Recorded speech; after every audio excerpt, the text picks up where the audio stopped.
What a day, what a beautiful day, and our country is doing very well. You'll see some very good announcements very shortly.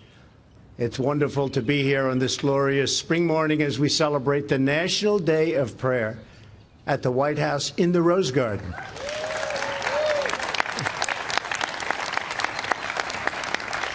I want to thank Vice President Mike Pence and Karen for joining us. Very special people. Thank you very much. We are truly blessed to have a Vice President and a Second Lady who believe in the power of prayer and the glory of God. And they do believe. I'm with them a lot. They believe. Good. Thank you, Mike. Thanks also to the members of the Cabinet who have joined us today, along with so many amazing faith leaders from across the country, including my good friend, Paula White, who's done such an incredible job. Paula? Paula, stand, Paula. Thank you, Paula. And the president of the National Day of Prayer, Dr. Ronnie Floyd. Thank you. Thank you, Doctor. Thank you. Thanks, Ronnie. I especially want to recognize Sissy Graham. And I will now add that word Lynch because I always call her Sissy Graham, but it's really Sissy Graham Lynch. You like it that way better, right? Don't you think I like it that way, too? I like it that way because you're married to a great gentleman, a fantastic man. So, Sissy, thank you very much for being here. We appreciate it very much. Priest Narayanachar, Sister Bingham, Chaplain Agbera, Rabbi Shemtov, Cardinal Wuerl, and the Hope Christian Church Choir. I heard you, by the way, right inside the Oval Office. That was beautiful. That was great music. Thank you. Thank you very much.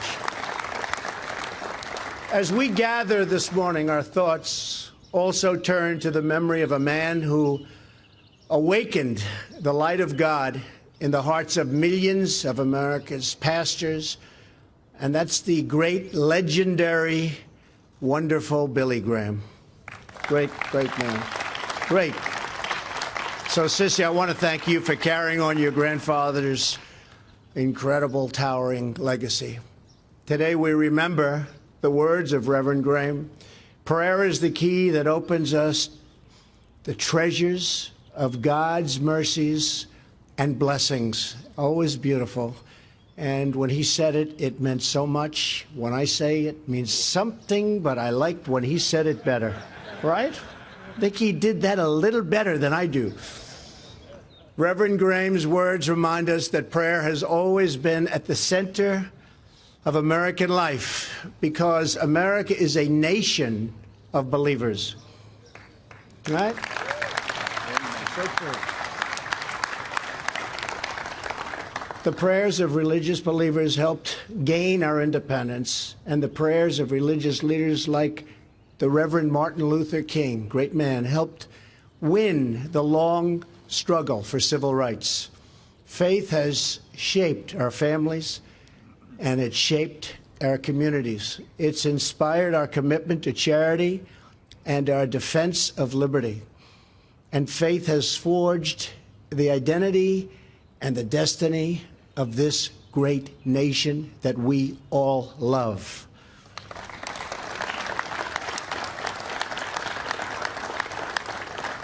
Americans of faith have built the hospitals that care for our sick, the homes that tend to our elderly, and the charities that house the orphaned, and the minister, and they really do, they minister to the poor, and so beautifully and with such love.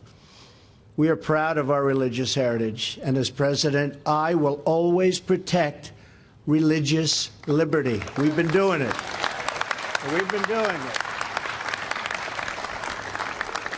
Last year on this day, I took executive action to prevent the Johnson Amendment, a disaster, from interfering with our First Amendment rights. I was so proud of that. I've been saying from the beginning, you know that.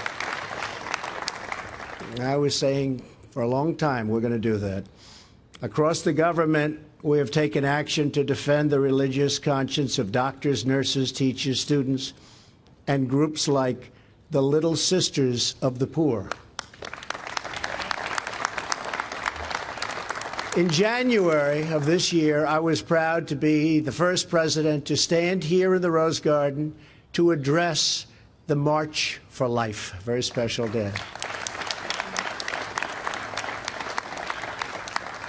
And my administration has spoken out against religious persecution around the world, including the persecution of many, many Christians. What's going on is horrible. And we're taking action. We are taking action. We condemn all crimes against people of faith, and today we are launching another historic action to promote religious freedom. I will soon be signing an executive order to create a faith initiative at the White House.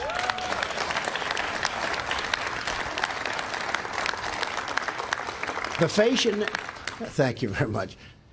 The Faith Initiative will help design new policies that recognize the vital role of faith in our families, our communities, and our great country.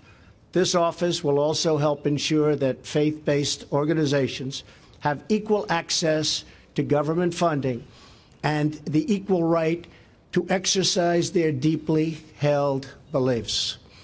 We take this step because we know that in solving the many, many problems and our great challenges, faith is more powerful than government, and nothing is more powerful than God.